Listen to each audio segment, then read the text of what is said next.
Siamo con il presidente della Federfarma di Agrigento. Presidente, allora facciamo un breve consuntivo della sua presenza qui in Federfarma. Io intanto intendo ringraziarla per avermi pensato e per questa sua intervista, che arriva giusto quasi a un anno dall'inizio del mio mandato.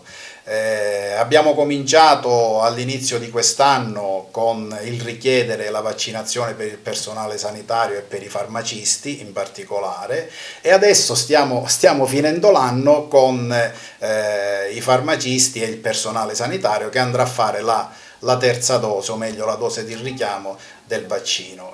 Questo ci fa pensare già a tutto quello che è trascorso in questo anno e al Covid che ha condizionato la vita di noi tutti, e in particolare anche ci ha visti protagonisti, se vogliamo, come farmacie sul territorio di tutte le vicende sanitarie che abbiamo seguito e che abbiamo sperimentato in questo anno. La farmacia è stato in questo periodo di Covid un punto di riferimento un po' per tutti, perché diciamo l'unica struttura, una delle poche strutture in cui si poteva andare purtroppo per motivi di salute, però ecco, è stato un punto di riferimento per tanti italiani. Senz'altro,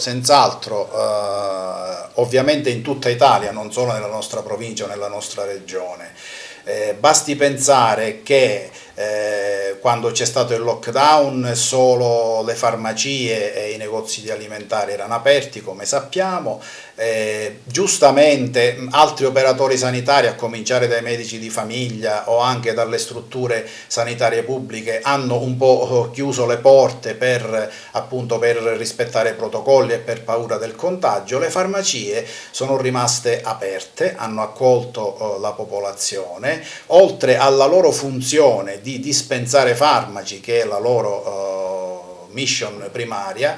Si sono aggiunte nelle farmacie tante altre caratteristiche, tante altre consulenze che abbiamo offerto senz'altro alla popolazione, a cominciare per esempio dalla prenotazione dei vaccini, perché devo ricordare che nella nostra regione la prenotazione dei vaccini è stata affidata per via telematica alla piattaforma di Poste Italiane, che ormai conosciamo un po' tutti, ma dobbiamo dire che all'inizio, quando un ultra ottantenne o una persona fragile doveva prenotare il vaccino, ovviamente non sapeva cosa fare. A chi si è rivolto, visto che nessuno degli altri operatori sanitari poteva aiutarlo, si è rivolto alle farmacie. Noi, con spirito di abnegazione e di nostra spontanea volontà, abbiamo aiutato i cittadini a prenotare i vaccini, li abbiamo seguiti in questo loro cammino, abbiamo svolto una funzione importantissima anche